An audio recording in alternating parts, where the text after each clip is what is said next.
All right, shalom everybody. I hope my voice coming good and clear. We are live in YouTube and in Ramble and in Discord in the same time. Our topic today is very open-minded. In the screen you see a sheikh from Pakistan, and this is a sheikh from Pakistan. He is going to expose the Shia because those Shia, brother, they rent their wives. A'udhu billah, a'udhu billah. The Muslim Shia, they rent their wife. And here, brother, you need to take a note, brother, that Muslims in Pakistan, they don't rent their wife. Now, before we start, I would like to ask you all to pray to our brother Philip, the one who left a message for me just yesterday or the day before. He is very ill. So put him in your prayer. He have a surgery in Monday. So we pray the Lord will heal him and he will be back to normal. Don't forget about him, please. So this Muslim here, he is a sheikh, as you see, and he's holding a book in his hand, and he is so excited.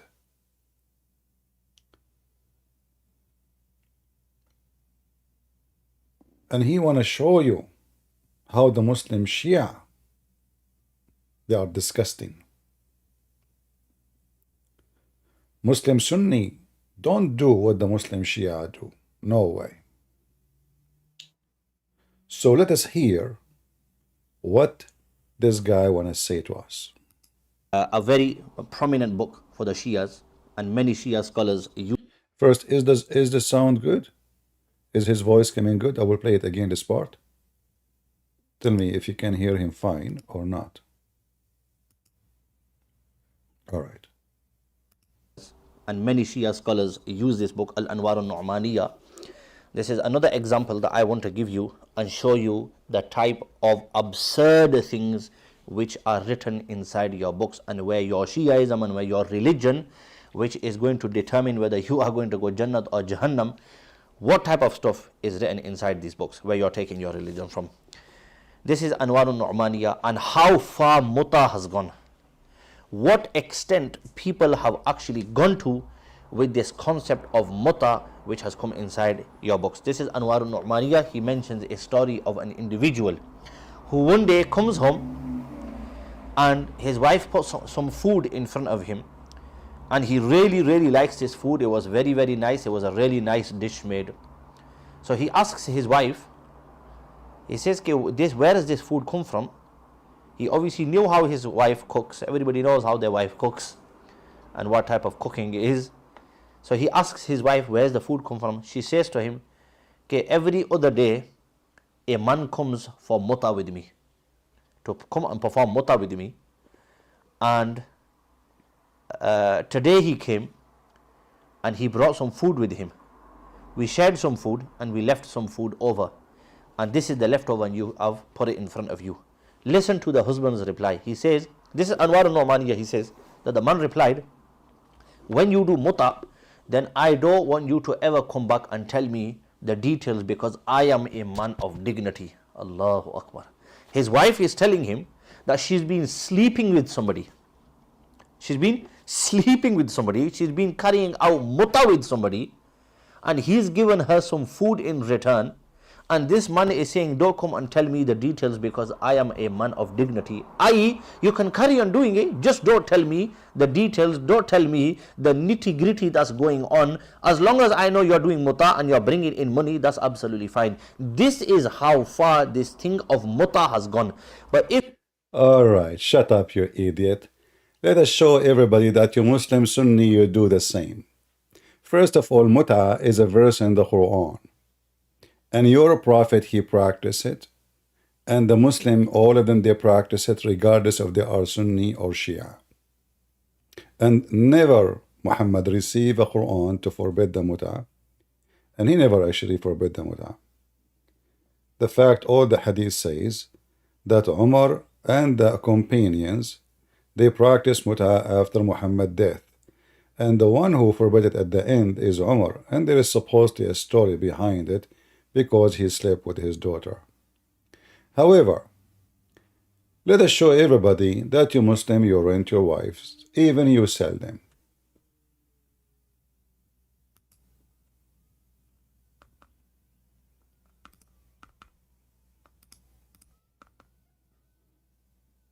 This is the chapters on manumission of a slave. But this slave is a wife of a Muslim. What the Muslim you do with her? Read carefully. We used to sell our slave women and the mother of our children when the Prophet was still living among us, and we did not see anything wrong with that. So now she is your wife, and she is the mother of your child. Then you sell her to other man so he can sleep with her. You did not even divorce her. If you want to say to me she is not a wife, she is just a slave, we rape them, well, that make it more ugly and more disgusting. However, she is the mother of your children, as you see. So you send the mother of your children, who one day he was going to be growing man, and he called you father, and he have your name. You send his mother, and you sell her for a bunch of dollars to go and sleep and serve happy ending massage to a master who just paid you for it. Let us see more.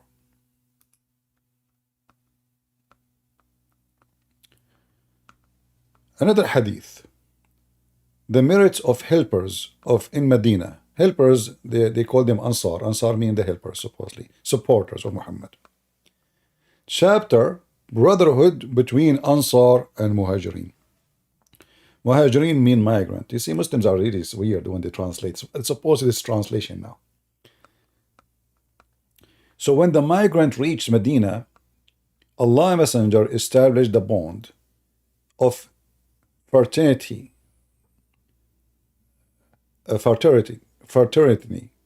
between Abu Abdurrahman and Sa'id Abu bin Arabiya, whatever. Sa'id said to Abdurrahman, listen, Habibi, I am a rich man of all the Ansar, so I want to divide my property between us. And I have two wives. So which one of the two you like? Tell me.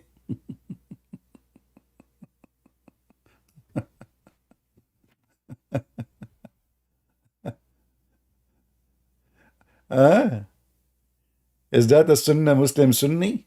Or those Shia? And is that a Da'if Hadith? This is al-Bukhari.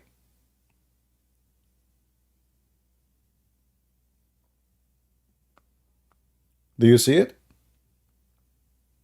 So that I might divorce her, and when she is finished her prescribed period, look, I mean, they are decent. She have to wait 3 months of divorce, then you can marry her, Abdurrahman. Abdurrahman said, may Allah bless your family and property for you. Where is your market?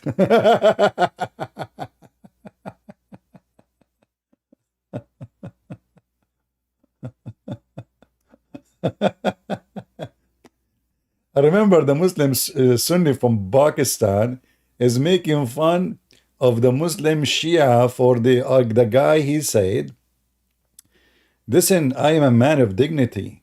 I don't want to know the details where you get the food from. Huh? Don't tell me, just do it. Now, if we go in the Quran, we will find that the mut'a is there. But we are not done yet. Let us see more reference.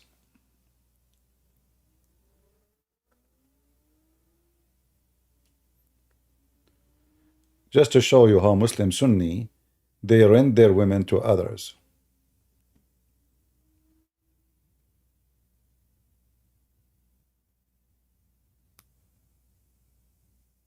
Especially when it's come to the slaves. Even if those are their wives, supposedly. Uh, let us see this one. I have to use Google Translation in order to make this one work.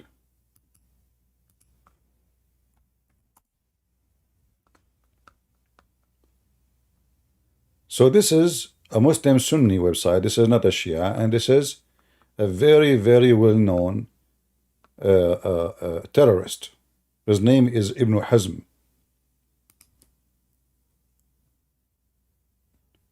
Let us translate the page.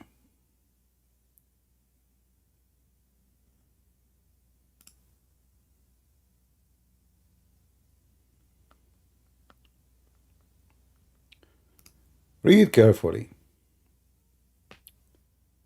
Question: who has permitted the private part of his female slave to another? What is the question? What is the question? What they are permitting? I mean, this is stupid website. Each time, I don't know. Let me do it fast. Okay, now. You have to do it fast, otherwise that pop window will appear. Question about the person who permitted the... I'm trying to be nice. I'm not going to use the word P-O-U-S-S-Y because this is what it says. The one who permitted the private part of his female slave to another. What he is permitting?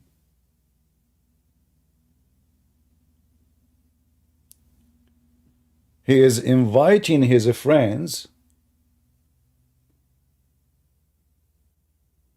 and they are saying that, you know, simply what they do. You own a slave. You have a friend, he is horny.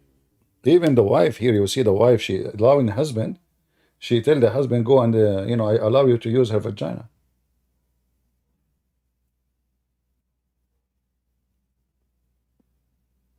Or you can exchange your slave wife with his slave wife. So you take my slave wife, and I take your slave wife. And then in the future, if you get bored, she can come back here, and you take back your slave wife. Do you see how serious this religion is? How much dignity? Whether it was a woman who made her slave, women permissible for the husband, or a relative, or of a muhram, who made his female slave permissible for his relative. So you see in Islam, if they own a slave, everybody will, excuse my language, everybody is going to F this poor woman. The neighbors, the relatives, the cousins, the neighbor of the neighbor, whoever he like. He have a friends coming. Hey, can I borrow your slave? Sure, sure, take her. This is Islam. Do you see it? And this is Sunni.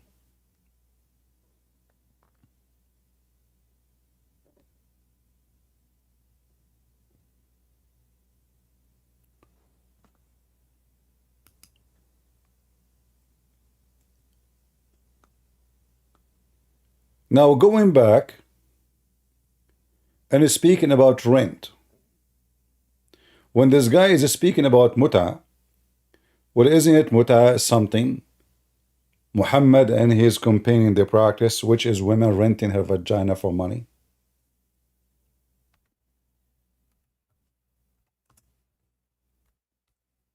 And now the Muslim Sunni, they are making fun of the Shia because they practice it. Will you practice it until now? Or we can prove it very easy. But let us see your history with renting your women.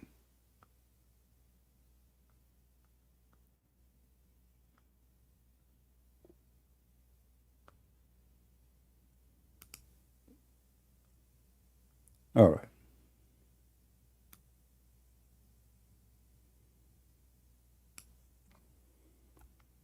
You will notice in the Muslim Sunni translation for the Hadith books, they always fabricate a translation and they So add if somebody things. were to say, how can we Where you came from? Go, go, not your time now. Hold on. Later. Yeah. Ah.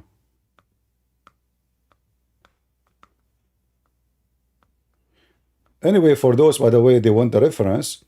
This is the reference for this hadith. Let me show you the reference here, Al-Bukhari. So you can search for Al-Bukhari, hadith number 3780. Al-Bukhari 3870. I hope the admin they can post the link for those who they are in Rumble and YouTube. And the other one,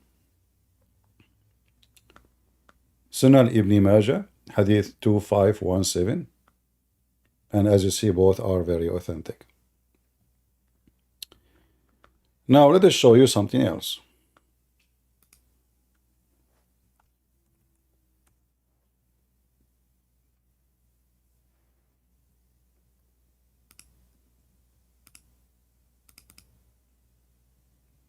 What happened with this website? Something wrong with it.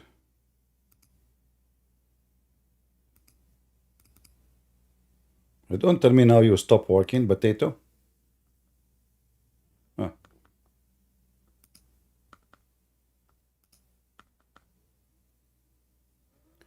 We used to do muta. There's no hajj. There is nothing. You know, this is just muta here. If you read here, it says the verses of muta came down in the book of Allah, and we did it with the messenger of Allah, and no Quran came to forbid it.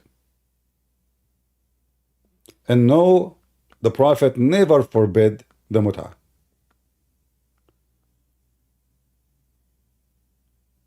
We performed it with Allah Messenger. So your Prophet used to rent women. He rent and he rent his women. Obviously, because if you rent women, then your woman, she can rent herself. And your daughter, at least, she can rent herself. And nothing was revealed in the Quran to make it illegal. Nor did the Prophet forbid it till he died. But the man who regarded it illegal just expressed that his own mind suggests.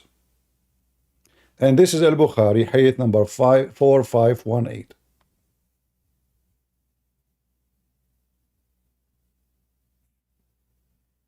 All right.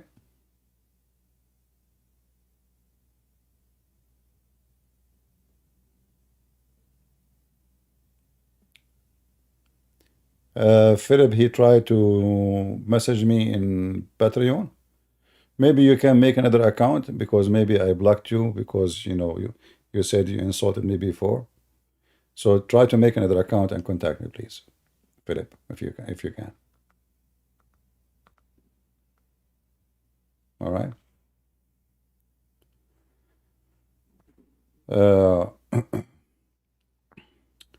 So as you see here, they are making fun of the Shia doing muta, and they are saying the muta is a prostitution. But Muhammad, he did the prostitution then.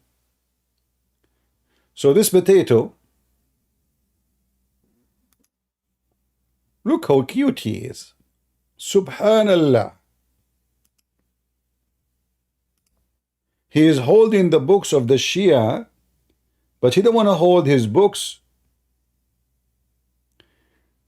They're a prophet. There's a big Muslim Sunni sheikh. Actually, he is the imam of all the scholars in the world today. And he is from the Muslim Brotherhood. His name is Al-Qaradawi. They ask him about a hadith. That Muhammad, he said, a man before he go to his home, if he isn't traveling, he have to inform the wife he should not come home at night. So he sent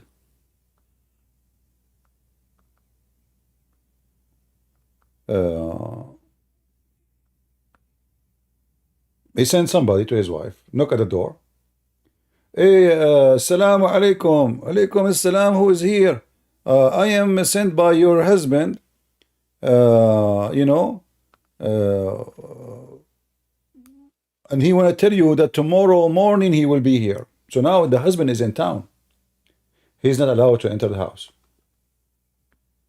He's not allowed to enter the house.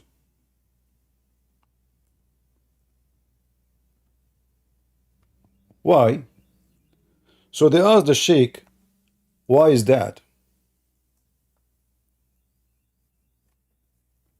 He said, brother, Prophet Muhammad is just helping you. Imagine you come back from a long travel and you come back home suddenly.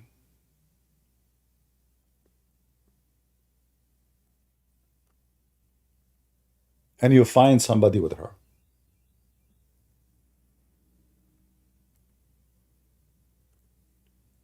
Can you imagine how big the disaster is? Especially one witness cannot prove adultery. So now you know that your wife's sleeping with somebody, but you cannot even say anything about it.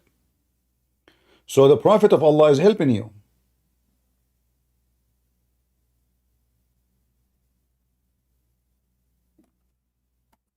Let her comb her hair, prepare herself for you.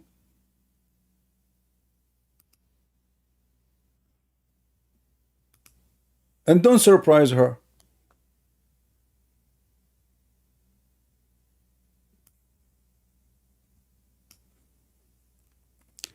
Let us see the hadith.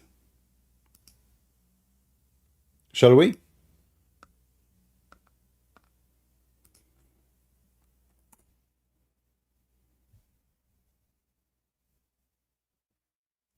Come on.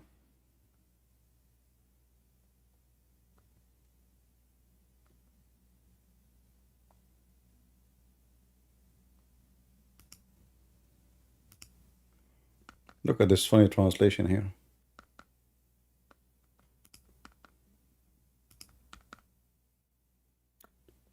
Chapter, if a man is away for a long time, he should not enter his house at night. What?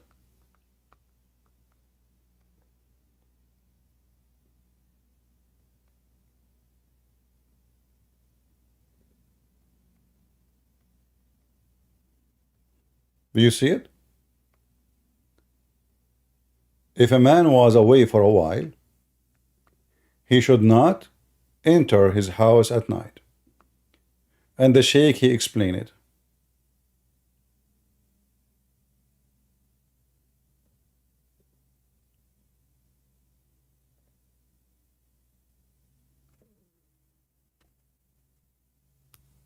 Let us see a different hadith. And by the way, this is here, Al-Bukhari 5243, if you are looking for reference. Exactly, she should put a light, green light, so as long it's a red light, he should not enter. And the Muslim Sunni making fun of the Shia.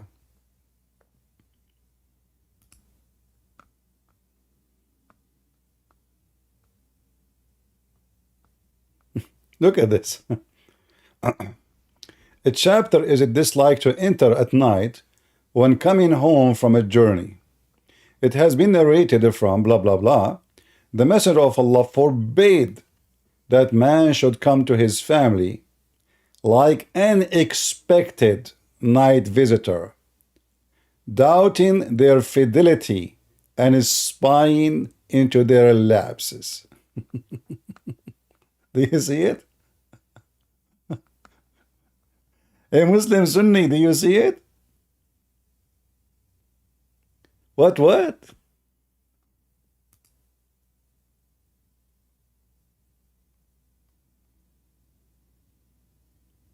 What you cannot do?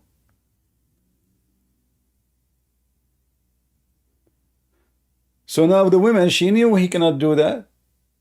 She bring her boyfriend. And you know, we know the hadith where Muhammad, he forbid the Muslims from accusing their wife of fornication unless they have 4 witnesses. A man who there is a verse about him in the Quran. He knew his wife, she is sleeping around. So he asked the Prophet, hey Prophet, are you serious? If a man find his wife, he find a man with his wife, should he kill him? The answer, no. Ubadah said, the Messenger of Allah said, what do you think if I find with my wife a man? Should I give him some time until I bring 4 witnesses? He said yes. But look, but the man cannot enter the house at night if he was on a journey. So he cannot come himself, he cannot bring 4 witnesses. The women, she have all the time to do what she need to do, because the husband cannot come home.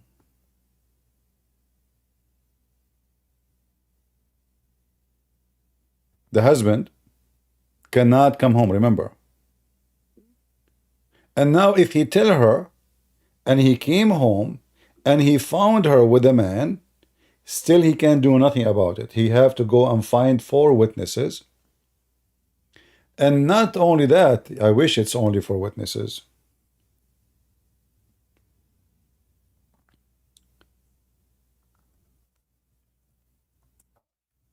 They have to see his penis.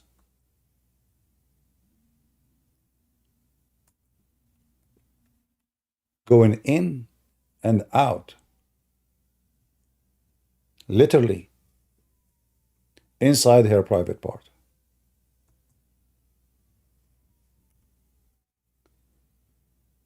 And here you know, I mean, the women and the man, they can do fornication then, and nobody can see it, even in the street. I mean, the women, she can wear a skirt, she can sit in the top of the guy, nobody can see anything going in and out. You know, I mean, how you can see anything? Even if they are, I mean, what if she is sitting in the top of him and they are totally naked? Still, there is no fornication. Did you see the penis going in and out? You did not see it.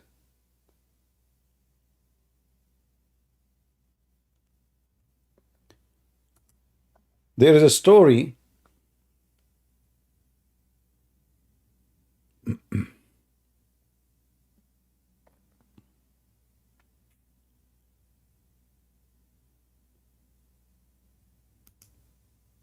about Umar al-Khattab.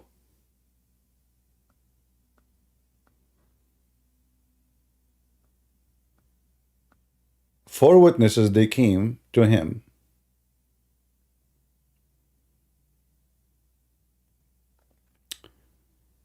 Let us see if I can find the story for you. And by the way, this is if a wife fornicating. What if it's a rape? How you can prove rape? How in the world we can prove rape?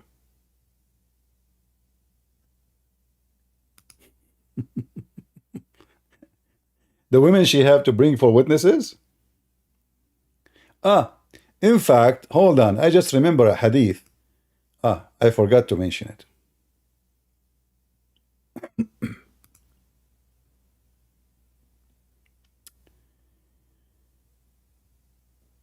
There is a hadith about a woman, she was very hungry.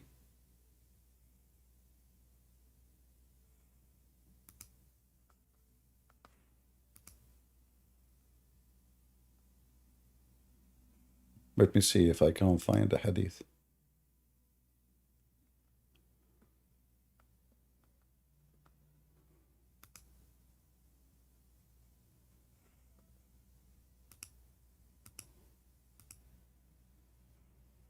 All right.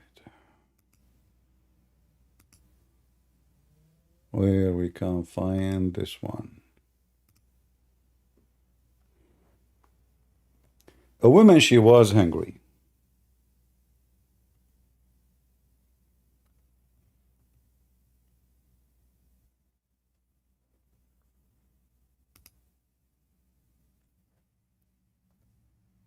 And she was in the desert.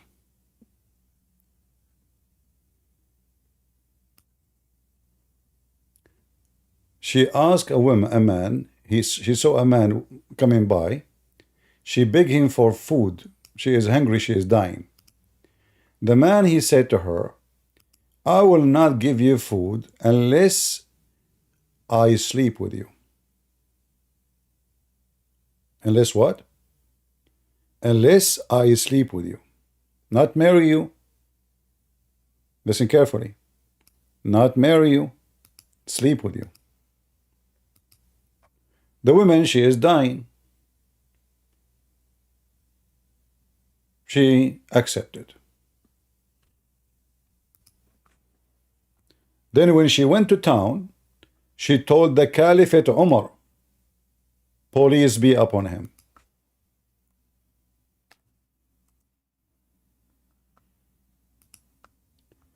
This is a Sunni book.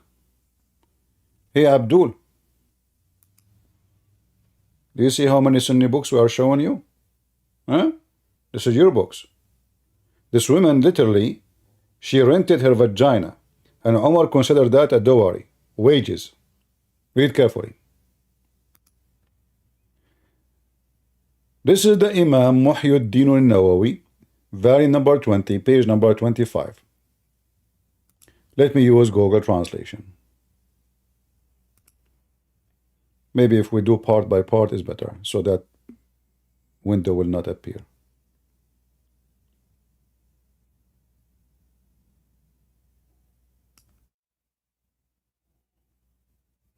Remember this guy, he said that the Shia, they are renting women. Read with me carefully. Story by story.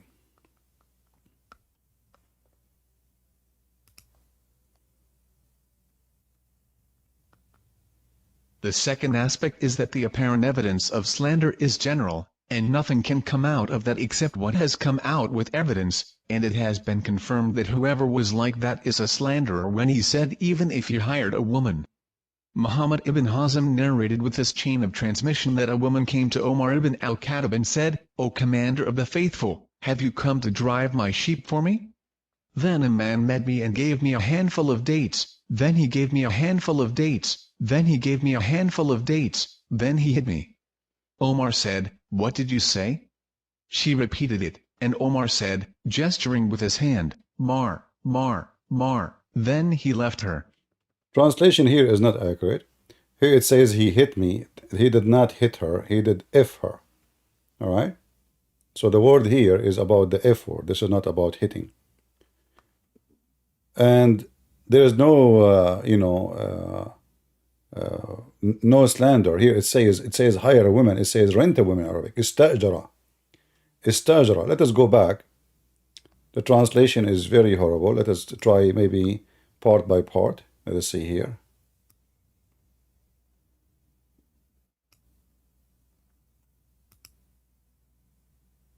Yeah, it's coming as a hired a woman. So he rent a woman. How he rent a woman?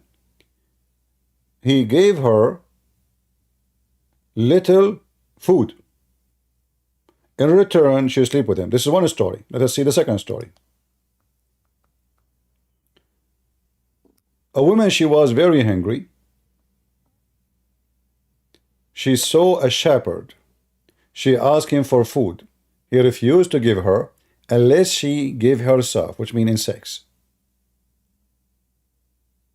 And then he gave her 3 little tiny, amount of date to eat, and he slept with the women. So she went to Umar to complain. I was hungry. I was dying. Look what this guy he did to me. What Umar he said? There's no fornication here. He offered you the payment. You accepted. Read carefully. He rented you. He rented you. He did not marry you. Even here it says he rented you. Let us translate.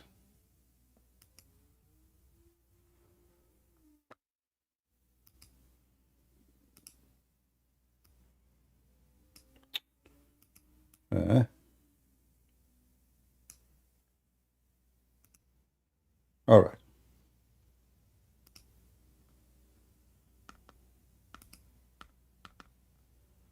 What happened? I mean, this translation software is really something. And it was reported to Abd al-Razzaq that a woman was afflicted with hunger, so she went to a shepherd and asked him for food, but he refused to let her give him herself. She said, so he made me 3 handfuls of dates. She mentioned that she was exhausted from hunger, so she told Omar, and he said, Amar, a dowry, and he averted the punishment from her. And Abu Muhammad said, this man went to Abu Hanifa did not see adultery except that which was due to sexual intercourse, but as for what was due to giving or renting, it is not adultery and there is no punishment for it. Guys, do you see the word renting? Do you see the word renting, or we are making things up? And this is the word renting in Arabic. Here we go.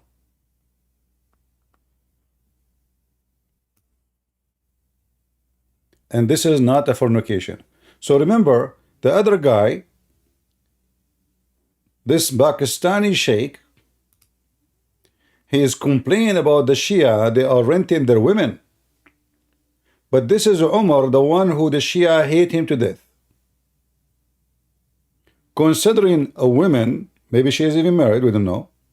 The story doesn't say. She is dying from hunger.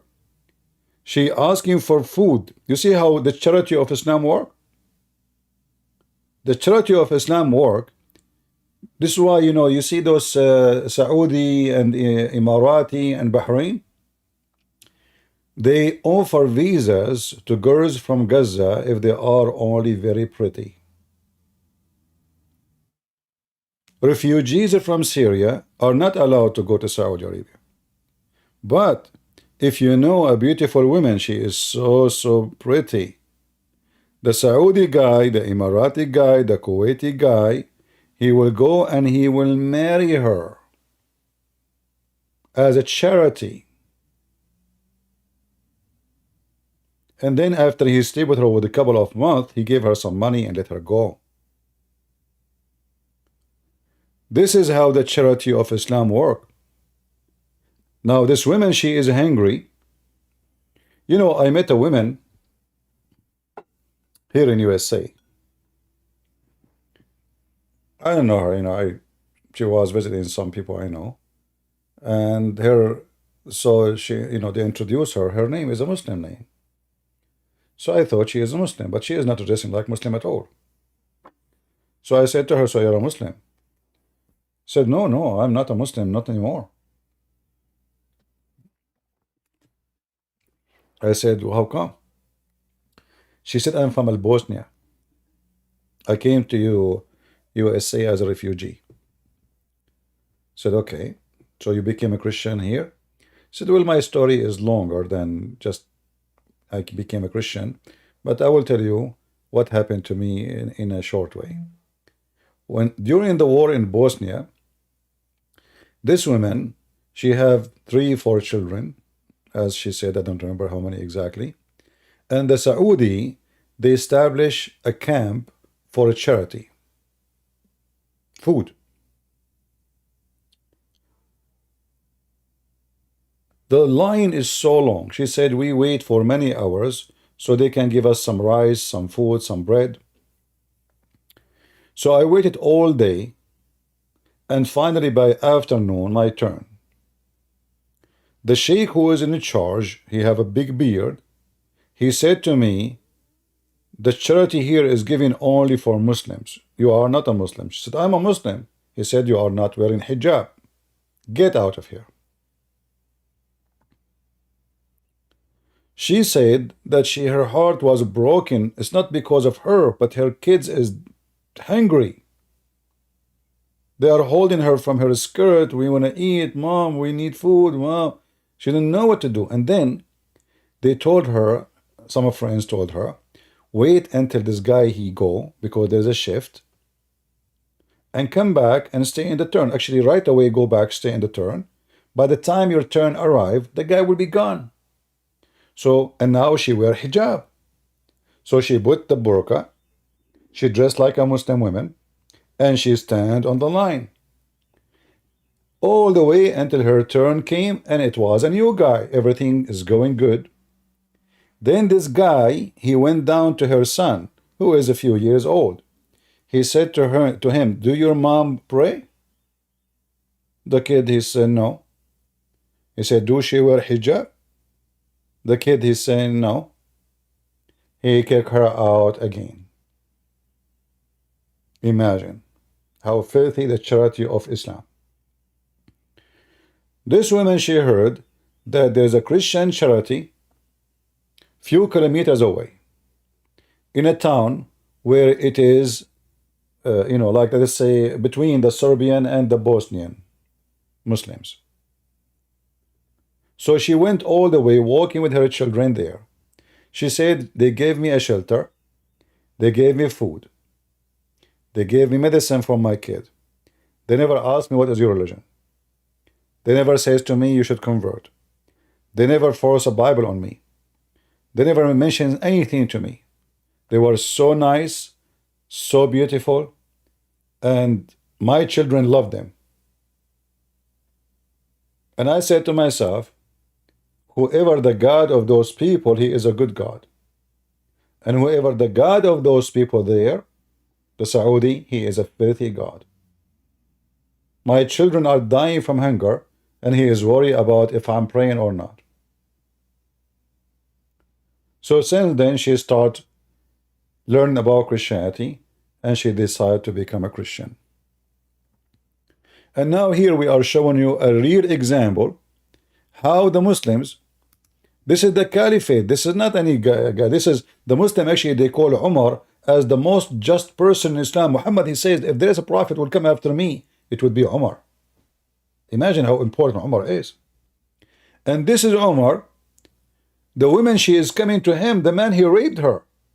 She is hungry, she is dying. He forced her into sex. Umar, he did not marry her. He just slept with her and go. Umar, he said, "This is dowry. It's your." You see, and here, by the way, you see that the word dowry in Islam does not mean dowry. Dowry in Islam mean rent. And as you see here, given or renting. Do you see it? It is not an adultery. And there is no punishment for it.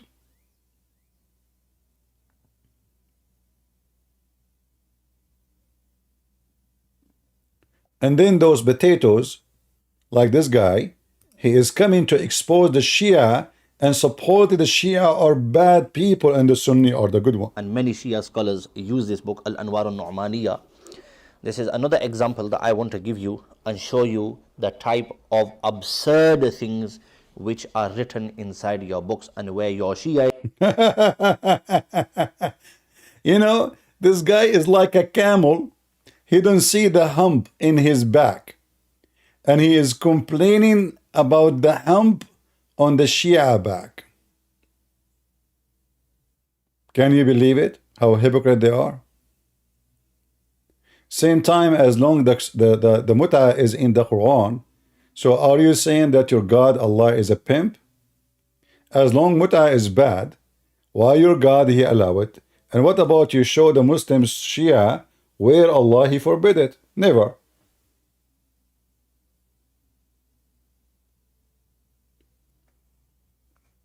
We can show you tons of reference. All of them are disgusting.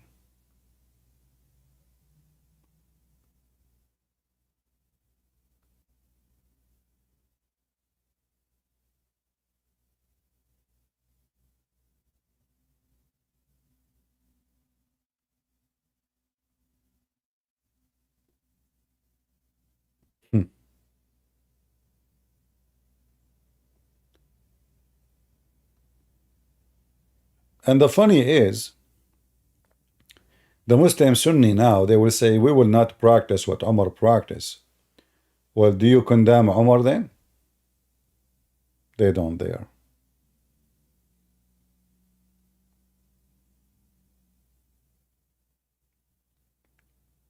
This is Islam. Islam is nothing but satanic cult, as you see. And there is no way that a person who have a dignity, like this guy is speaking about the Shia guy, that his wife, she bring food, and because she sleep with the guy, and he said to her, don't tell me where you get this food from, just get it. I am a man of dignity. Are you Muslims men of dignity when your prophet even said, if a man he divorced his wife 3 times, she cannot get back to him unless she go and if a new man?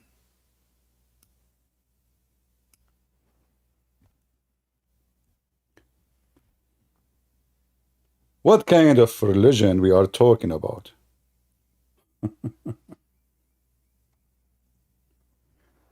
Are you a man of dignity? Potato? Are you? So now the Muslim man, he divorced his wife 3 times.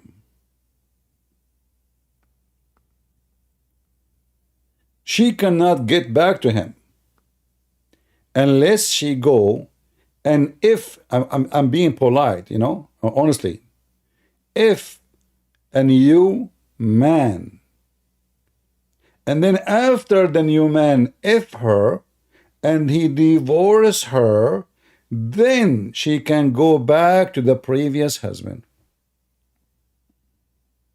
How that is from God? It's in the front of you. You can read the interpretation for chapter 2, verse number 230. In fact, there's movies in Egypt about those stories. Like there's a comedian, his name is Adul Imam. This guy, he opened, you know, he was an employee. It's a comedy, but this is a real, you know, this is what they practice in Muslim countries. So he is a, you know, he is supposedly stupid, you know, naive, you know, idiot, let us say. Like everybody laugh at him. He's nobody, you know. He don't even look good. His boss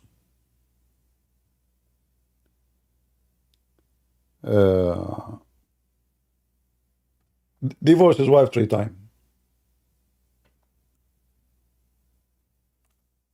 The boss now, oh, he's going to marry his wife to somebody else who can get back to him. And the wife, she want to go back to him too, but you cannot do it, brother. So he asked this guy if he can marry his wife for 1 night. Just 1 night, brother. Can you do it, please, for 1 night? And I will pay you good money. All right? The guy, he said, okay, you know, sure, you know, fine, no problema.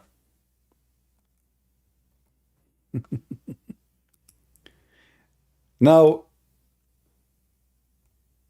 the guy, he insists, he said, you promised me you will not sleep with her, right? He said, don't worry, just pay me, you know. How much? This is the movie. If you want to watch it, you can watch it. The wife, actually, she liked this guy. He is better in bed.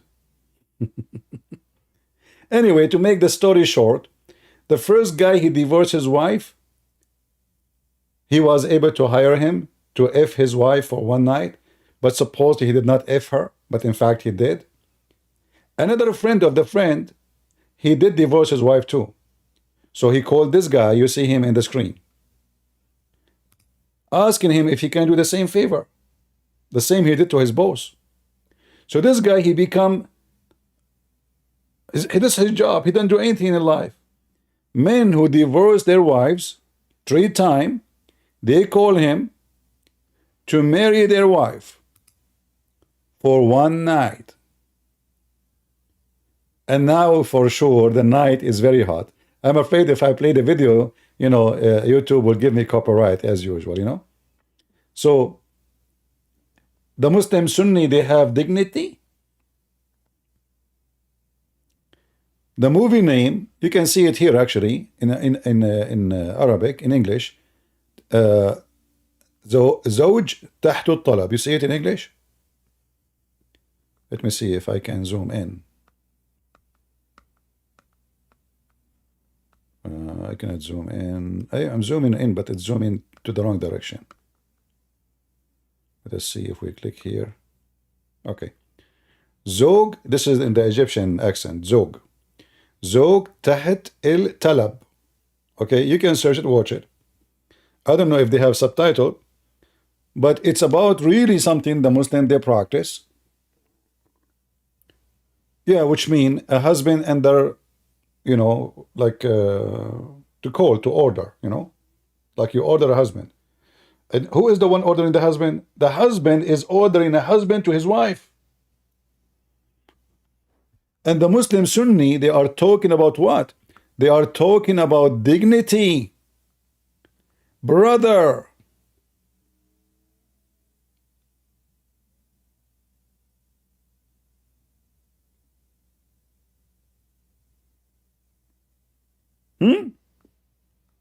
And all those in the movie are the wives of the bosses. One after one. And this guy, he is doing a charity. Like what? You divorce your wife 3 times, brother? You need, in Arabic we call it muhallil, which means he make her lawful for you again. Husband on demand. That's a good translation. All right. This is the cover of the movie. And those are the husbands behind. Look at the husbands behind. And you know, the funny is, not a single Muslim there to be upset. They were laughing. This is true. Nobody there to say this is, you know. And this is the guy, look, this is the sheikh. He come and he make the marriage lawful, brother. For sure, brother. You know, brother. The sheikh, he is saying to him, by the way, you know that what you are doing is not going to be right unless you F her. Watch the movie. This is what he said to him. You should know what you are doing is not right unless you F her. You have to F her. Don't listen to them if they say don't. The sheikh is advising him. You should F her. Otherwise, brother, it's haram. It's not right.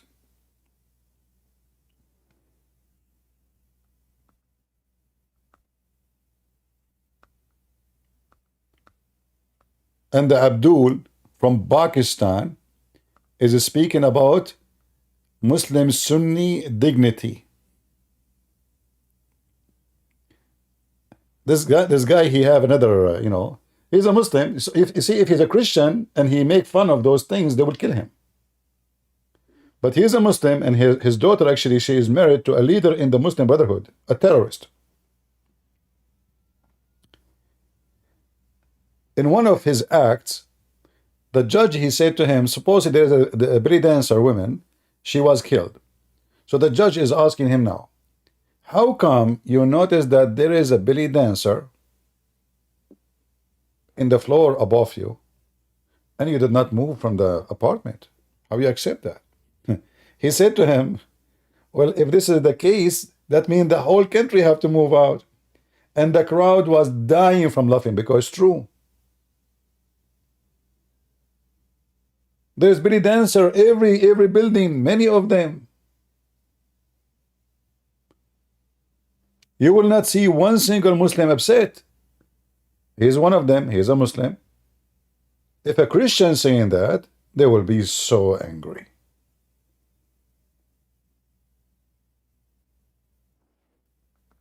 Drugs, belly dancing, nakedness, you name it. But if a Christian who want to build a church, good luck with that.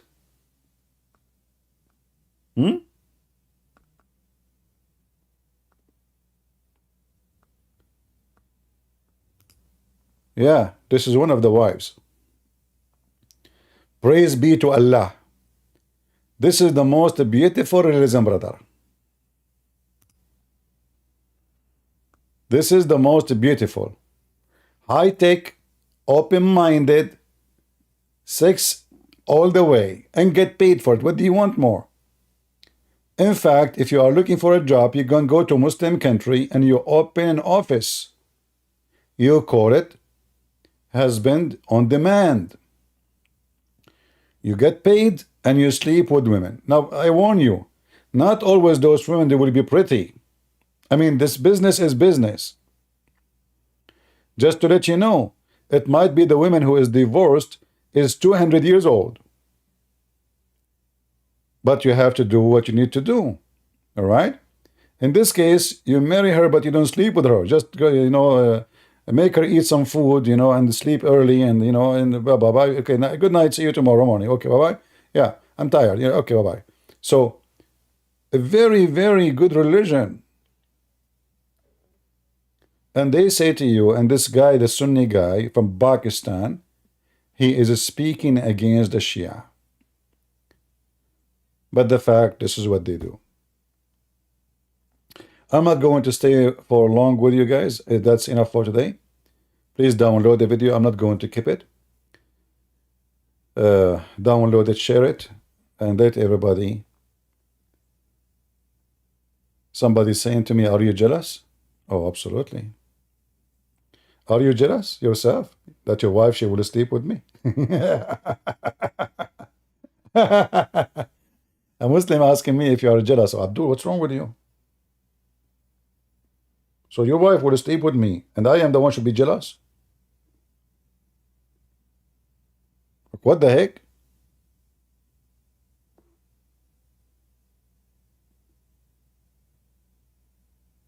Your wife, she is sleeping with somebody else, and you are saying to me, are you jealous?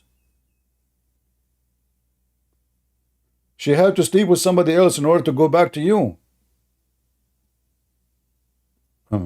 Remember, brother, we are people of dignity. Dig what? Dignity or dig witty? Or dig willy? I mean, there is dig involved. So as soon as you dig in Islam, you find nothing but ugly and stupid stuff. Look, some people are really weird. We are talking about Islam, religion, and the guy there asking me, how is your yogurt? I don't know. Some people, they have a brain of a bird. I mean, a perfect time. You know what? I'm going to hire you to be a professor in a school. Lord have mercy. All right. So, Muslims, people of dignity, I hope you enjoy it. I obviously agree with you. You have a lot of it. I mean, you are dripping dignity. Huh? Dignity is dripping all over the place. I mean, you when Abdul he walk, dignity here, dignity there, dignity everywhere. Right? Yeah. Dignity. What a naughty religion. Satanic. Anyway, guys, I want to say thank you. And I want to check if Brother Philip, he sent me a message and in Patreon. And again, remember to pray for him. This, he have a surgery next Monday. Put him in your prayer, little prayer, we believe in the power of prayer. At the same time, you see, the faith of the person is very important in recovery. Your faith, the Lord, he said, healed you, your faith. So the power of the Lord is always there, but we have to have faith. Same time, sometime bad things happen for good reasons. Bad things can happen for good reason.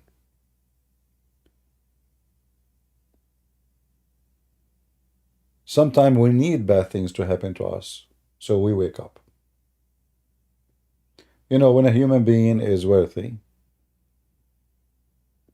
they never notice how lucky he is to enjoy nice food, nice house, and then one day he bankrupt. Then he start remembering how he was living.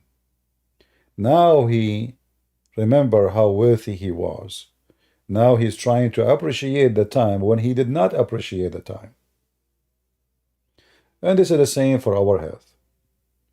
The same for our belief. When we are healthy, we are strong. We know we kick like a mule. We think we are powerful. We think that nobody can stop us.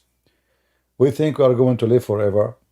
And then one day, all of us, this is not only for a person, all of us, one day we will get weaker and weaker. And suddenly we might get so weak, so suddenly, even in a very young age, then we notice that our existence, the very existence of you, can change in a second. So always remember that. Appreciation is the key of happiness. Even when you are sick, even if you are dying, if you appreciate death, you are happy. And you might say, how in the world anyone can appreciate death? Well, I will say to you, I will appreciate death every day. Death is a mercy from the Lord. You don't want to live forever and your body is not functioning. You don't want to live forever under medical and etc. and pain. So death can be mercy. Healing is mercy. But if there's no healing, don't be attaching yourself, desperate. Appreciate what you have. I told you before a story about a monk. He was dying. They brought a doctor for him. The guy hardly he can talk. The doctor told him, look like you have a few hours to live, maybe less. The monk, he have a big smile on his face. The doctor came out and he said to the other monks, I mean, your friends, he lost his mind. They said, why? He said, I just told him you are going to die in a few hours, and he gave me a big smile. So they said, well, you don't ask him if he can talk, why he's smiling. So he went inside, he became curious. He said, I told you you are going to die and you are happy. He said to him, all my life, I'm waiting for this moment to meet my Lord, serving him. I spend my life preaching, bringing people to Christ. And you are telling me in a few hours you will be with him, and you don't want me to be happy? So death for a believer is a victory.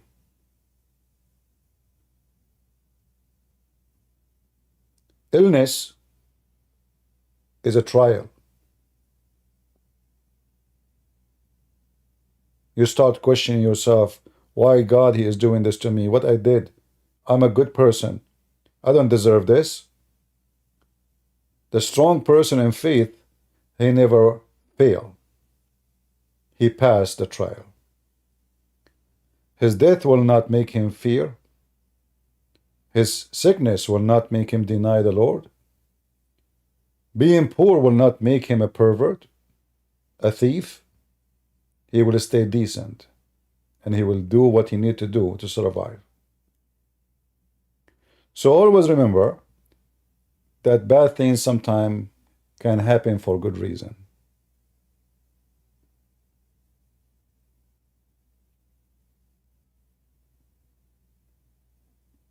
And life can throw at you anytime something bad.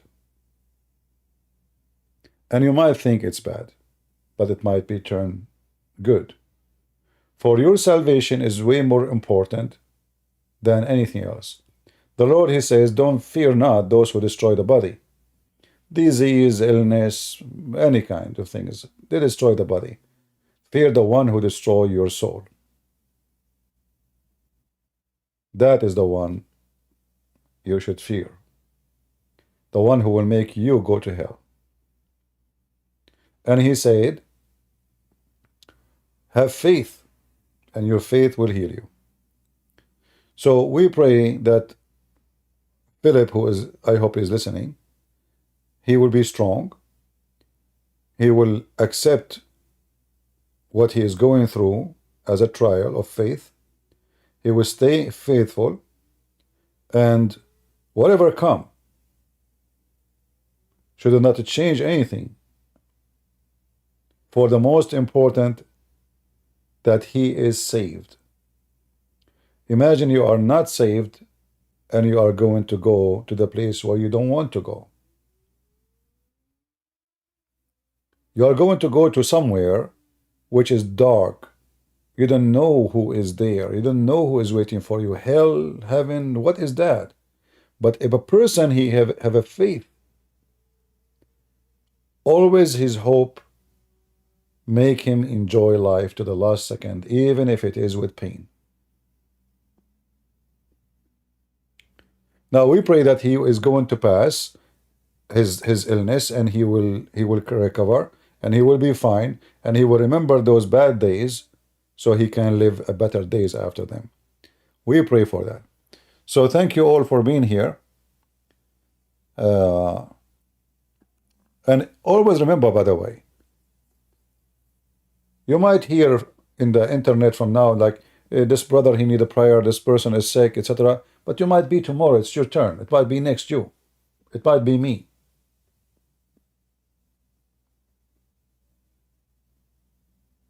It might be you, anytime.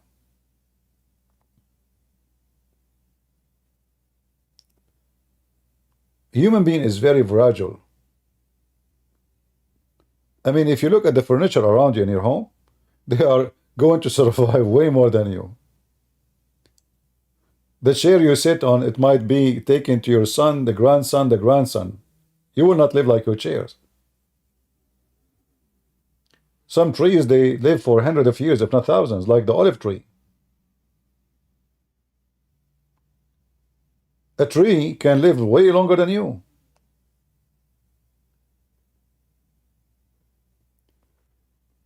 But the blessing is not about how many years you live. The blessing is about how much you were blessed in your life and what you did. And if you were able at least to save yourself before you go and you meet your maker. I hope soon we will hear good news from everybody about their health. But for sure, we will get sick, we will struggle, we will suffer. And this is part of our life. We are not living in heaven. We are living in earth. And those who live in earth, from dust to dust, they go. Thank you all. God bless you. And see you soon again. Take care. Don't forget to download the video, share it. I will not leave it here for long. All right?